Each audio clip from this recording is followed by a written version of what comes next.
You're listening to One Sweet Wrestling Podcast. One Sweet Wrestling Podcast. With your host, Beto Barragan. And we all know that when the good Lord created man, he meant for him to look just like me. And Alex Lewicke. The tower of power, too sweet to be sour. I'm funky like a monkey. Sky's the limit and space is the place. The podcast made by fans for wrestling fans. One sweet, one sweet, one sweet, one sweet. You're listening to One Sweet Wrestling Podcast.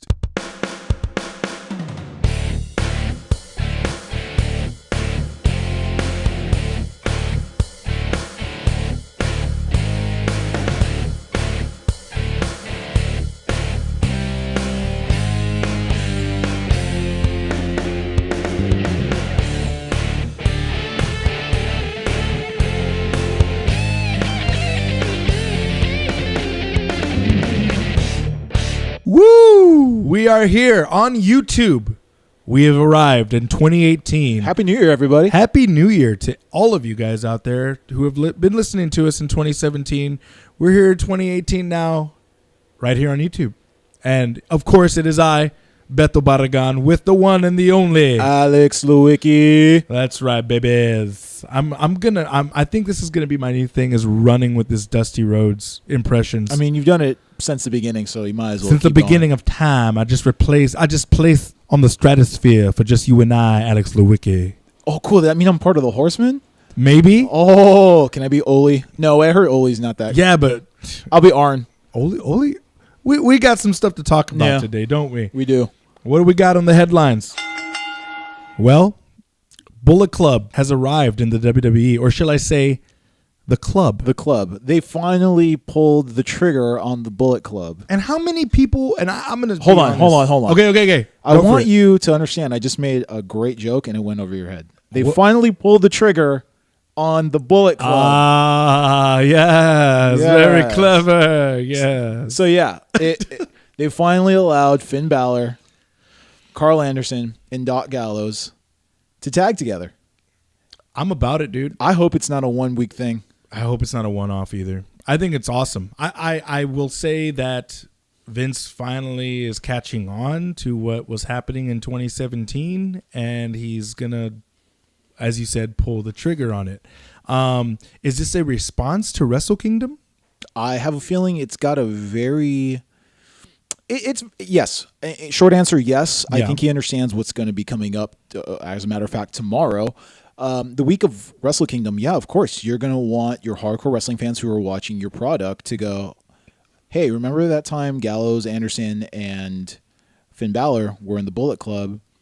Well, we're going to go ahead and show you that we're, in air quotes, with it. Yeah. And, you know, I got you. It was even so much that you had them do the too sweet and look in the camera. Oh, yeah. You know, that was one of those like, hey, if you know, you know, and if you don't, this is just a video opportunity or photo op. Very, yeah. Yeah, it's kind of like when Finn and AJ Styles did the too sweet in the middle of the ring after their match. Yes. I loved that, but no, it's cool. I mean, it's very... where do you go from here with this? I think you continue to have kind of like the Elite. You have your tag team who is just dominant, and then you have your singles wrestler who occasionally will mix in with the tag team, but you have the singles wrestler that's kind of the lone wolf at times, who can really go one-on-one for the championship because he is definitely championship material. Oh, of course. He's the first Universal Champion, so why not have him go for another run, and then maybe you have your tag team and Gallows and Anderson interfere and you know, this could even tie into the Royal Rumble. A lot of possibilities for the Royal Rumble that we can look into later on. But I would like to bring up that on, let's see, it's called stillrealtous.com because it's still real to us. It's still real to me. It's still real to me. So apparently WWE's United Kingdom page on Twitter sent out a tweet using the term Bullet Club after Monday Night Raw, basically talking about the quote unquote reunion of the quote unquote Bullet Club or club in WWE now. And the Young Bucks actually responded to this. Did they do a cease and desist? They actually posted a picture just with simple cease and desist. Good for them. And fans are rallying behind them. And you know what? I agree. Very good for them, because you know what? This whole fiasco about the hand gestures and using the term suck it and the term too sweet, it's a little overbearing of the WWE to nitpick at that. But I see where they're coming from as far as the merchandising and all that stuff. And of course, with the name stay, and I'm always probably going to say this every single time we talk about Bullet Club, our name is, of course, One Sweet. We already talked about that, of where the name derived from, but which is basically that cease and desist. But hey, you know what? WWE is looking out for their product, and they're trying to just basically not lose any money. But at the same time, you weren't using that term for the past 3 years until Finn Balor showed up and AJ Styles showed up with the club, and they started using it in WWE. But it wasn't an emphasis until the Bucks brought it back. Yeah, it's one of those things where it feels like it was convenient for them to use it, so they were in with the in crowd, where they go, oh, well, Vince says you can't use this, so that means Vince is watching. Vince is doing this. I bet you Vince doesn't really even know what the Bullet Club is. Vince probably just sees this as a far-off territory in Japan that's kind of hot, and he's going to go, well, these guys are going to run out of steam. But honestly, this is the NWO for this generation. Oh, yeah, definitely. You know, it's really strange to see the parallels between them. Mm-hmm. You know, we're in the age where we got to see the rise and eventual fall of the NWO. Right now, we're seeing the same type of response of the Bullet Club that you were seeing from the NWO. Yeah, back in 97. Yes. Yeah. And so I think Vince is, I don't know what the deal is, but maybe he just sees that he can't strike gold with something like that. It's kind of like when you bring something to the WWE, and it's most wrestlers, when you come to the WWE, you lose your name, you lose everything, and you have to be rebranded to fit the WWE mold. I'm gonna say that looking forward from this reincarnation or incarnation of the club in WWE, we might get some more. I think we're gonna get a little more positive things out of it. I hope we do. I hope. I'm actually gonna segue here and talk about Jim Ross on the Sam Roberts show, who actually invited the idea of saying, he's not with the company anymore, WWE, of course, but he invited the idea of saying, hey, when Cody's ready to come back, bring him back. Bring the Young Bucks back too. I like what they're doing. Their entrepreneurial spirit is second to none. You know, I mean, these guys are actually picking themselves up from their own bootstraps and doing something with their careers. And they've made a name for themselves in the indies. If they go to the WWE, they would probably be the most overact in the WWE. And I honestly think with them coming in with Cody Rhodes, they overshadow the Shield. They overshadow a lot of the guys that are set to be the guy. That's interesting. Does Vince want that to happen? Who knows? But, I mean, you definitely have a good stronghold on that. He also mentions something to the effect of he does a comparison on this individual to Shawn Michaels, and he talks about entertaining the idea of how he would bring back CM Punk into the WWE, and he's saying it's not going to be, and I quote, he says, "I would try to figure out a way if there's one more run in CM Punk, and one more run, quote unquote, to me means this, a WrestleMania, not 10, not 2, not 3, a WrestleMania." He has to main event. He has to. That's all he ever wanted. And I think that's the only way to do it. And judging on what he says here, he says, the only other way I'd do him is have him return at WrestleMania and not be on television, sign him, train, vignettes, little angle, boom. First match is WrestleMania. So like The Rock. Basically what The Rock did. Why not? You know, I think I would love to see CM Punk back into WWE. I think it's time. I would like to see CM Punk wrestling again. I feel like there's been this void since he's left. Granted, the Bullet Club, Kenny Omega, the Young Bucks, they have filled that void very well as far as the world of professional wrestling. I think to me the last real wrestler was probably CM Punk. If you want to, talk like territorial or whatever. You know I what think mean? that has something to do with how well Ring of Honor is in letting their talent develop themselves. Okay. You have CM Punk, who came from ROH. Daniel Bryan, ROH. Cesaro, ROH. Cassius Ohno, formerly Chris Hero, ROH. Let me see who else I can name off. Samoa Joe, ROH Kevin champion. Steen, a.k.a. Kevin Owens, Sami Zayn. El Generico. At this point, most of your top talent is from Ring of Honor. Bobby Fish, Adam Cole. There you go. I mean, the proof is in the pudding. Kyle O'Reilly. I mean, You have at least NXT is basically, or WWE is basically Ring of Honor. they've turned into right? they've turned into a very big indie promotion for the most part. But yeah, to see CM Punk come back, I think he's got. Yeah, I think Jim Ross is right, like he usually is, that he has to have the main event of WrestleMania. I don't want him wrestling John Cena. I think He doesn't him. have to. No, he can wrestle. Honestly, at this point, I think his best match might even be him against Kevin Owens. I would love to see that at WrestleMania. I think they've got or to throw it back to the again, Ring of Honor. Okay. Have him main event against Samoa Joe.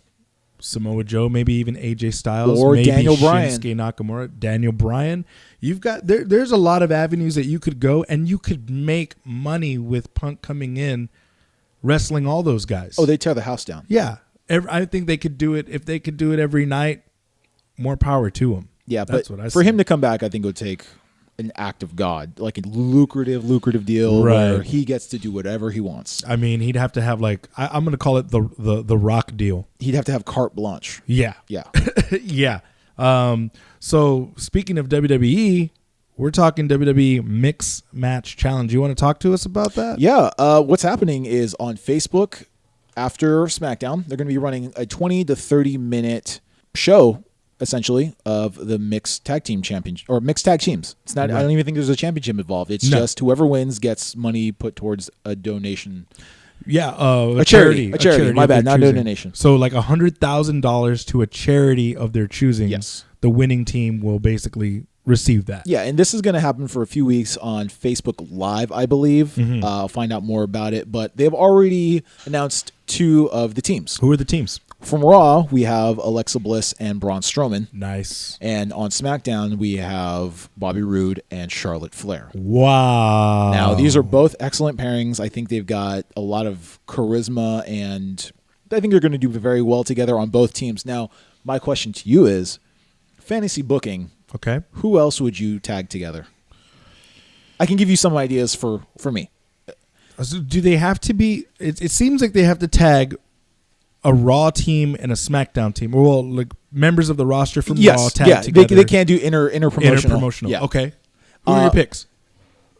Finn Balor and Bayley, Samoa Joe and Nia Jax.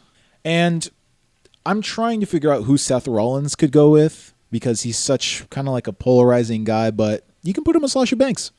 I think it'd just be 2 really good wrestlers who can complement each other.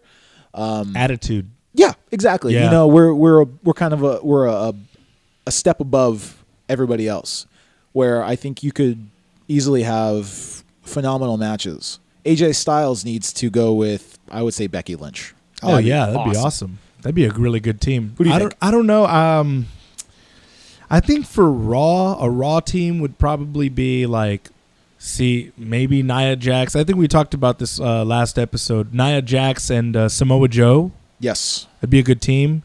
I think that you could probably have Sasha Banks, and running down the roster, I would probably put Sasha Banks with.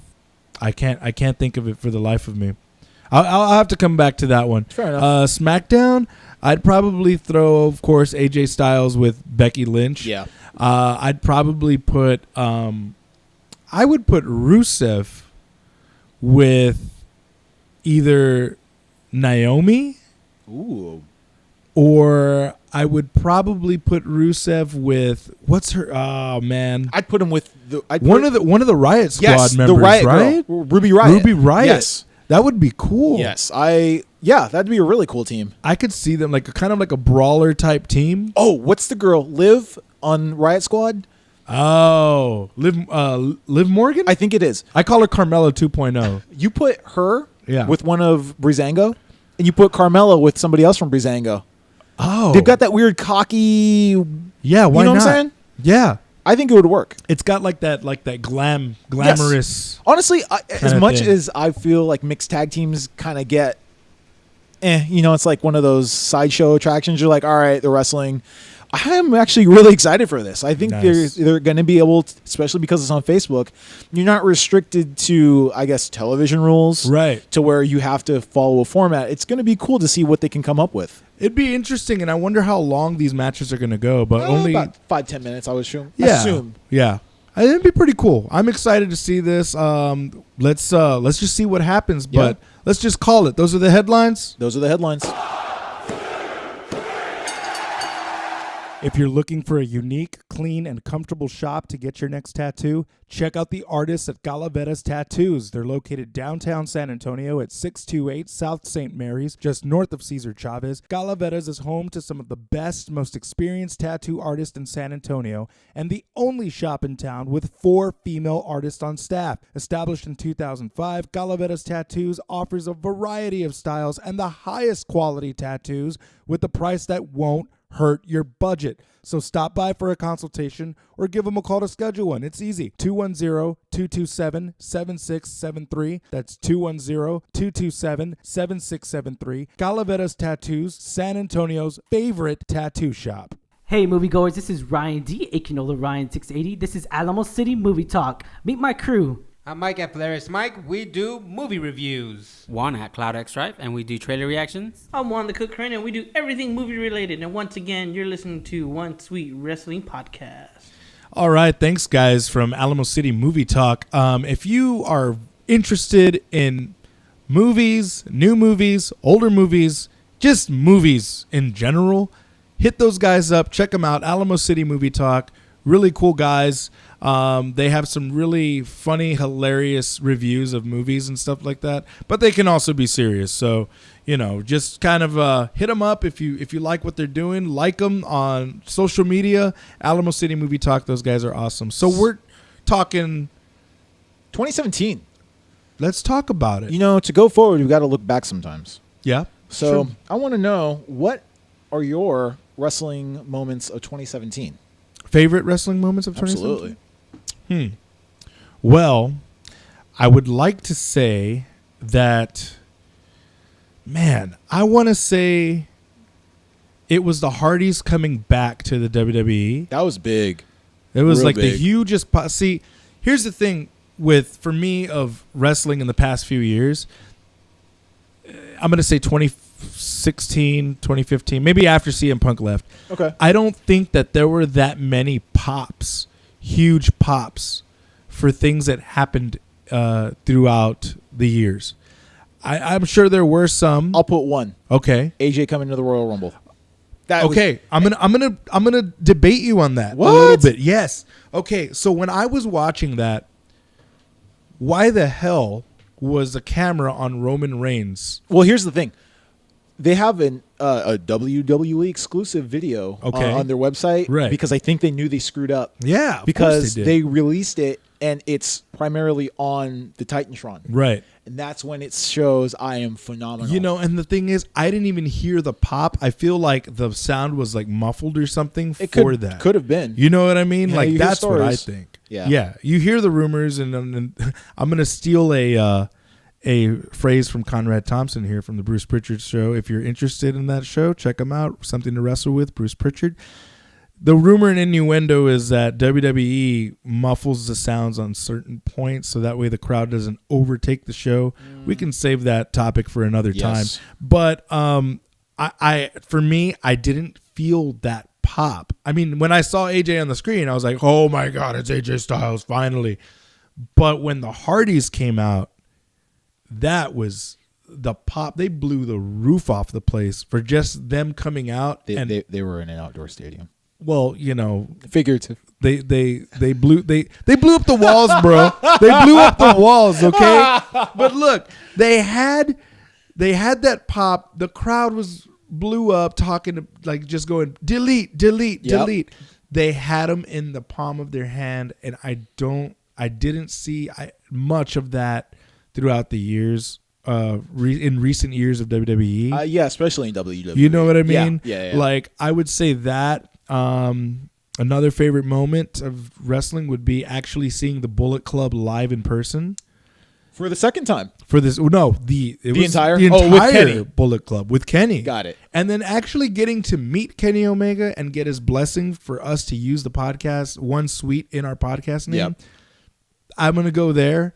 And to round it off, man, speaking to the Nature Boy Ric Flair was probably like... I'm disappointed you didn't talk to him in your dusty voice. Oh, dude, I should have. I was just so starstruck in the fact that this was this is the guy. You know what I mean? Guy. It's the guy for wrestling in general. Now, people would argue and say Hulk Hogan, but man, as much as they'd be wrong.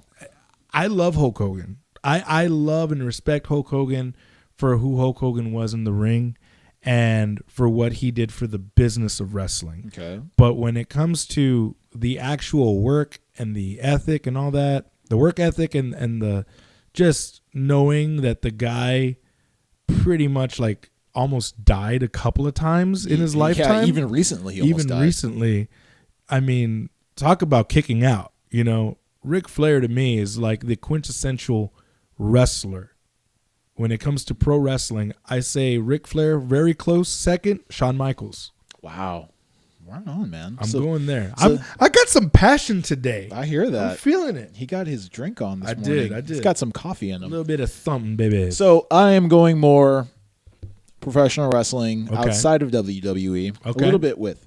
So my first and foremost, because it started off last year super hot, I'm going to go with the Omega Okada trilogy. Oh man, how could anyone forget? I forgot it. I mean, it will go down as one of the best trilogies of wrestling. You can pick any one of those matches and show them to a wrestling fan and non-wrestling fan, and the entertainment storytelling was off the charts. Phenomenal. It may, for the lack of a better term, yes. I mean, what more can be said about the first 6-star and 6.25-star rated match? Very true. Ever. So, if you've lived under a rock and you haven't seen these matches, do yourself a favor, find them. Yes. YouTube that. My next big moment of 2017, The Undertaker retiring. Dude. Okay. No joke, a little part of me, the little kid in me, died. Well, yeah. I mean, my God. He's been wrestling as long as we've probably been alive. Yeah, longer. Yeah, exactly. Well, under the Undertaker name. Right. So for that to happen, yeah, it's a little sad. There's always rumors that, he's going to come back this year. I hope he doesn't. You know, last year he walked off how he should have. Clean. Yeah. Hat, gloves, in ring, walked off, went powerful. Down. Yeah, it's the way he should. Yes. You know, some may say he should have gone out the year before, but that was up to him. It's the old cowboy rides off into the sunset. Yeah, absolutely. And so hopefully that is... That's it, right? That's it. You know? Next, a bit of a surprise, but I'm a stand for this guy. Okay. Super fan, if you will. Katsuyori Shibata, his match against Okada... his forced retirement because of that match. Oh, my gosh, right. And his surprise return at the G1. Yeah. I'm a huge Shibata fan. I hope that, selfishly, he wrestles again. But if he doesn't, the match that he had with Okada, I recently rewatched. It is so brutal. Wow. I hope... Again, I've yet to see it, but we'll dude. post a link of that match and some of our other moments on our YouTube page, and you know, that way you guys can kind of check those out and whatnot. If you haven't seen it and you enjoy a strong style of wrestling, this is right up your alley. This is one of the more physical matches. And it really didn't involve anything hardcore. It was just a good storytelling. 30 minutes, I want to believe, of just hard hits. Hard-hitting action. And last of 2017. Okay. Something that recently actually happened, and we both talked about this and put it over tremendously. Okay. Velveteen Dream against Aleister Black. Dude! One of the matches of the year. I was completely blown away. I hadn't watched NXT for a couple months beforehand. Yeah. I was like, Velveteen Dream, okay, I kept hearing, okay, you need to watch this match. You need to watch this match. Okay, whatever. There's a guy who looks like Prince. First off, I'm already into it. Right. Aleister Black, I knew of him before he came to the NXT, promotion. Right. I knew he was a great wrestler, but for them to put on, again, for some reason, the storytelling thing really does it over for me. The story was, to me, was the 12-year veteran against the 3-year sophomore rookie, if you will. I loved it, man, and I agree. I'll agree there on that moment. I mean, I agree with all of them that you're saying, and there was some that I missed there. Dude, Velveteen Dream, you're looking at the new Rick Rude. Yeah, so good, but more athletic. Yeah, absolutely. I think he's going to be a mix between that and like a Shelton Benjamin. He's going to use it well. I hope that character does transfer over to the main roster well. I think it will, and you could see some Intercontinental gold. Maybe him against The Miz. Dude, first off, his elbow drop is a thing of beauty. Oh, it's amazing. I haven't seen one as good as the Macho Man in years. Wow. So, kudos to you, Velveteen Dream. Yes, Velveteen Dream. We say your name. Yeah, we said your name. We did. That's it for 2017. We're going to be looking forward to 2018. As a matter of fact, something that's going to be going on in about, let's see, it's I want to say about 5 hours our time. Yes. Wrestle Kingdom 12, and we'll be going after the break. If you're interested in San Antonio's nightlife or just got out of work and want to knock a few back with some friends, check out El Luchador located at 622 Roosevelt in Southtown. El Luchador is a wrestling-themed bar with a neighborhood bar feel. They've got a friendly staff and offer great drink specials. They also host a variety of events such as Loteria Night, Trivia Night, and live music. Be sure to add them on Facebook at Luchador Bar SA. El Luchador, located at 622 Roosevelt in Southtown. Hey guys, Anthony Cortez Haynes here, that wrestling video guy. And you're listening to One Sweet Wrestling Podcast. Thanks, Anthony. We appreciate it. Really cool guy that we had the pleasure of having on the show on our last episode, which was actually the last episode of 2017. So he really rounded off our year really well. So thank you, Anthony Cortez Haynes. If you haven't seen this guy, he's really hilarious. Check out his videos on YouTube. We'll provide a link in the description box. And you guys can check out his funny wrestling meme videos. But now we are talking to something that's going to happen in a couple of hours. Like Alex said earlier, Wrestle Kingdom 12. I am beyond excited right now. They're going to be wrestling at the Tokyo Dome as they do every January 4th. This is a 64,000 seat arena. You think it's sold out? I don't know, honestly. I would hope so. I mean, you know which matches are going to be driving this, right. And I think it's going to get close to. I know it's kind of hard to sell at a 64,000 arena, especially on a Thursday in an afternoon. It's really Thursday in Japan, 5 o'clock in the afternoon, I believe. So imagine you getting off of work and going to watch a 5-hour show at a 64,000 seat arena. I mean, you and I obviously we're over here like, well, but for the casual fan, you know, it's a bit much of an ask for a Thursday. Anyway. Right. With that being said, let me get into the card. It's going to be a little condensed. I mean, if you know about it, you know about it. If you don't, well, you have 5 hours to read up on it. Right. Number one, opening match, in my opinion, what's going to happen is going to be Roppongi 3K, who are Sho and Yo, also known as the Tempura Boys from ROH, who actually right now hold the IWGP Junior Heavyweight Tag titles. They're going to be wrestling the Bullet Club. Nice. I'm sorry, not the Bullet Club, the Young Bucks. So, awesome. Honestly, I think Roppongi 3K, they're going to retain. The Young Bucks do not need these titles. They've held the title so many times. At this point, it's just repetitive. What is it, 7 times that they've held them? It's pretty close. But you look at them, they've got, I believe, the ROH titles, the tag titles. They've got their own Super Kick Party titles. Yeah. I don't think they're going to do anything more with the IWGP Junior Heavyweight titles that they already haven't done. They've had multiple matches for those things. And honestly, let the kids have some shine right now. I think you can put them over, show them strong. You can be strong yourself. That's fine. My personal opinion, Roppongi 3K. I think in any way, shape, or form, you're going to have a good match out for of this sure. one. It's going to be quick, though. It's going to be like 10, 15 minutes, real quick, real fast-paced. considering the card, right? Dude, this is going to be a 5-hour card. Yeah. With a 45-minute battle royal in the beginning. Wow. Yes. Next, Cody versus Kota Ibushi, which was supposed to be for the ROH World Heavyweight Championship, but Cody lost it at Final Battle to win Dalton Castle. So right now, it's basically for bragging rights. Honestly, I'm really looking forward to this. I am a huge fan of Kota Ibushi.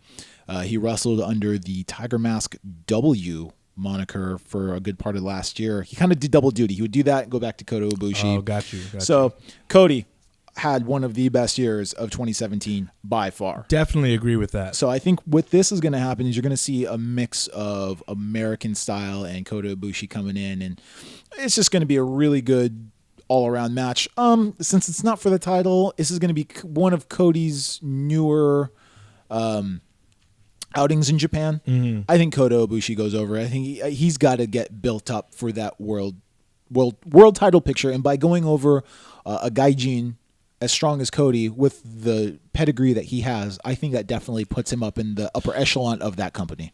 I agree. I think that if you're going to do anything, you have to build your homegrown talent.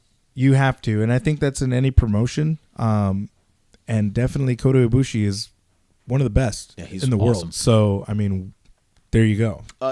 2 real quick matches I'm going to go over. Sure. For the IWGP Heavyweight Tag Titles, you've got Killer Elite Squad, which is Lance Archer and Davey Boy Smith Jr. Oh. Yes. Is that where he's at now? Yes. Okay. He was previously at Noah. I think they jumped over during the World Tag Team Tournament.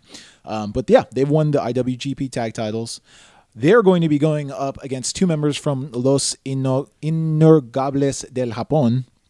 Órale. Evil and Sonata. Nice. This is actually going to be, there's no frills in this. I think it's going to be one of those hard-hitting matches. I was thinking that, especially after hearing, was it Davey Boy Smith Jr.? Yes. So, yeah. Yeah. The guy, I've seen him live before. Dude, these dudes are tough. It's going to be really fun. Next, something that I think is going to fly under a lot of North American wrestlers or wrestling fans' radars. The Never Openweight Heavyweight Championship that was once held by Katsuyori Shibata. This is more of a strong styled, almost like a shoot fighting, really hard hitting title. Okay. So you have, I guess, your tough guys or you guys who implement strong style in their arsenal. It's going to be going one Hiroshi Goto and Minoru Suzuki, which if you've never seen Minoru Suzuki wrestle, he's got, I believe, 20 plus years in the business, and he used to be a shoot fighter in Japan. Oh, wow. Legit tough guy. This is going to be a hair versus hair match. Oh, cool. Going old school, that. right? I like that. And so this is going to be really awesome. Honestly.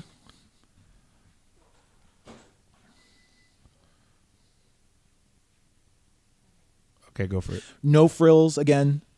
You're going to see a lot of really hard hits. I think Hiroshi Goto goes over.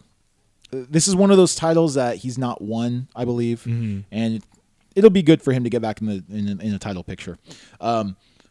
Next, in a 4-way elimination, it's not going to be one fall, you win the title. It's going to be 4-way elimination, which I prefer. I like that idea. For the Junior Heavyweight Championship, who is currently being held by one Marty Scurll of the Bullet Club, wrestling Kushida, the Time Splitter, Will Ospreay, and Hiroshi Takahashi from Los Ingobernables del Japón. This is going to be really fun. I might have to go Will Ospreay on this one, man. He's held it before. I think he dropped it after kind of like a quick title run. I think he had like 2 months, and then he dropped it to Scurll. I think it's time for him to really capitalize on it. We know how good Ospreay is. Right. We know that Marty Scurll probably doesn't need this at this point. You know, he can have another program with somebody else. Ospreay needs this, and he needs to be able to go feud against somebody else. Ricochet's not there anymore. Right. So he's got to, hopefully, at the end of this match, somebody new gets introduced, and you're like, oh, okay, you gotta build, again, just building people up, you know. And New Japan's really good about that. Right. Somebody unknown, and then in 2 months, you're like, he's my favorite wrestler. Yeah. So real quick, Ospreay, I think, is going to go over. One of the bigger matches that's happening, again, that if you're not a fan of New Japan, they have an Intercontinental Championship, which up until a couple of years ago, was mainly known as the title that Shinsuke Nakamura put over. Okay. It was actually the main event at a Wrestle Kingdom instead of the actual IWGP Heavyweight Championship. So that has that title has, it's obviously a little more prestigious. It's got definite prestige, and it's going to be Tanahashi, who at one point was known as the ace of the company. Okay. The New Japan John Cena, as it were. Right. He's a lot of similarities in them against a returning Jay White. Okay. One of the previous young lions from the New Japan dojo. He went on an excursion to Ring of Honor, spent his time out there, learned a lot of new offense, obviously the new style of American wrestling. Okay. He's coming back with a new finisher, a new gimmick, and he's going up against one of the top guys in the industry. That's pretty cool. Right now, I see Jay White taking it. I think it's his time to kind of get that rocket. New Japan knows how to push new talent, young talent to the stratosphere. This kid's got it. He's got the look. He's got the toughness. I mean, he's got superstar written all over it. Right so on. I think you give him a run. Tanahashi's going to be good to put him over. I think Tanahashi knows how to put He's a somebody over. businessman. Yeah, He knows what's going he on. knows what's best for business. Now, the next two, we're going to be going a little bit more in depth.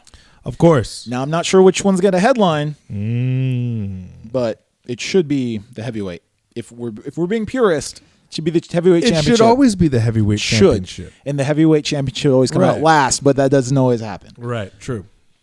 In a no disqualification for the U.S. Championship, your boy, Kenny Omega, is going up against the Ayatollah of Rock and Rolla, one Chris Jericho. It's. I think this is like almost every wrestling fan's wet dream. If you're going to talk the old school guy against the new guy that is the guy. Think of how easy this build was. It was less than a month. You didn't have to do much for it. It was 3 interactions, and it's almost headlining. Well, I mean, you look at the genius of Chris Jericho. Definitely. I mean, all he has to do is show. All he had to do was show up. He didn't even have to show up in person. His face on a screen. On a screen. That was it. People bought into it. They're like, "Oh, let's do it." Like, take my money. At this point, you know what I mean? It's like you see Jericho's face pop up on a New Japan screen, and the rumor and innuendo is that Jericho was only going to wrestle WWE. That's it. He doesn't have to go anywhere else. Or his cruise. Or whatever, right? But there he is in New Japan, and he's going up against arguably the best wrestler in the world, Kenny Omega. That's true. And two great talents. Chris Jericho's in his late 40s, and he still looks fantastic. The only thing that I'm upset about is, and you can't be upset about it. I think a lot of people are going to go, Jericho's too old. He can't go anymore. This match isn't going to be good. Yeah, you say that now because you're thinking, when you think Chris Jericho, you're thinking Lionheart, WCW Chris Jericho, Lion Salt, all that stuff, which he can still do it. He may not move as fast as he used to. Yeah. But you're going to get a quality match with one of the greatest wrestlers in the world today, who is basically, in my opinion, today's Shawn Michaels with a different style. I mean, they both wrestle different styles.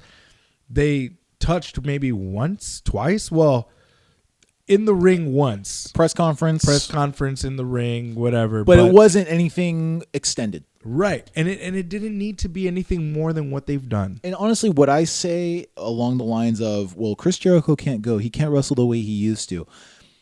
Kenny Omega knows that. And Kenny Omega is going to play to Chris Jericho's strength. He's not going to go in there and put a crap match out just so he can go, oh, I wrestled Chris Jericho and I beat him. Well, the match is no DQ, apparently. Which is going to be cool because I think they can rely on, I guess the old saying is smoke and mirrors, but they're not going to really need to rely on it. It'd be cool to see Jericho bring somebody out for like a surprise run-in.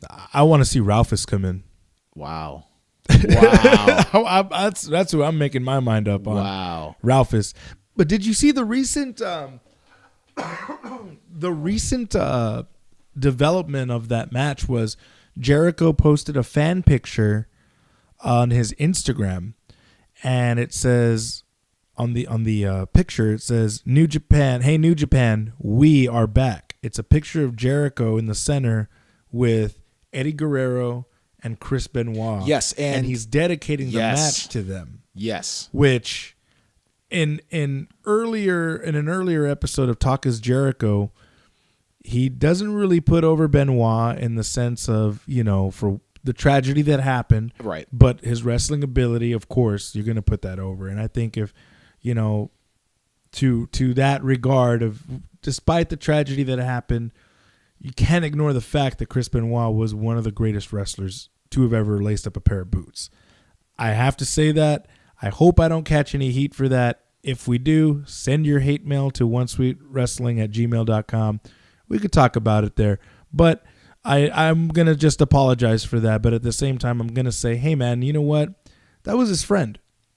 Eddie was his friend. These guys shared the road up and down, and they've traveled the world together. For him to dedicate the match to them in their memory, I think that kind of speaks volume of the character of Chris Jericho. No, I agree. And I think this is going to be one of those matches that, while I think people are putting too much stock into it being a barn burner, it's not going to be a 5-star match. No. It's going to be fun. I feel like it's going to be one of those matches you look back on and it's like, that would have been a good SummerSlam match. Yeah, definitely. It was fun. It was good. It was well paced. It was well thought out, good storytelling, but I'm not looking for it to be a 6-star match. Right. I just want this to be entertaining, and I think it's going to deliver. Between the two, I think you're looking for a very entertaining match. So who do you put over? This is for a title. This isn't just a little, hey, we're going to wrestle, let's see what happens. I mean, does Jericho stick around? That's the question. Or is this a one-off? Does he go back to WWE and say, "Hey guys, look what I did"? If here's what I will say: if Jericho sticks around in New Japan, I put Jericho over. If it's a one-off, it's Kenny Omega. I will say along those lines. Okay. If it is a one-off, yes, Kenny goes over. If it's Jericho sticks around, he sticks around. And then he starts feuding with Naito. That would be cool too. I just thought about it today. I was that would be pretty cool. The personalities would go over very well together. Yeah, definitely. Speaking of Tetsuya Naito, the leader of Los Ingobernables del Japón. Orale. He will be going up against one Kazuchika Okada for the IWGP Heavyweight Championship, which honestly might be match of the night. Might be a contender for match of the year. I know what both of these guys can do. I'm sure if you're listening, you know what they can do as well. Yep. If they get the opportunity, especially if it's the main event and they get time, this is going to be one of the best matches I think anybody has ever seen. I think they burned the house down, man. I hope so. I think that this match, I'm going to say it, I think that Dave Meltzer's going to probably break the bank and probably say this could be another 6-star match, maybe a 7-star match. Who knows? I would like it. I think these two, they have a history. They do. So, I mean, they were actually in the same class out of the New Japan Dojo. Right? I was going to ask that of you. So, I think if you're looking at the two, they're almost like a mirror image of each other as far as like the wrestling ability. But okay. I would say that it's such a weird way to say mirror, but maybe even polar opposites. But you can definitely see the two putting on a really, like, I'm going to say they're going to put on a clinic for the kids back in Florida. What they say is styles make matches. Right. Naito's got almost a lucha inspired at times, very lackadaisical kind of slow building offense, and eventually it turns into this crescendo of his maneuvers. Right. That he's just going to be on you like a tidal wave. Mm-hmm. Whereas Okada, I feel like, is more in the old school vein of just go after you. Yeah. I am dying to see this match. I think that the pacing is going to be really high octane. It's going to be really hard, fast. Oh, yeah. But I think that at some points they would slow it down to kind of let the match breathe a little bit. Yep.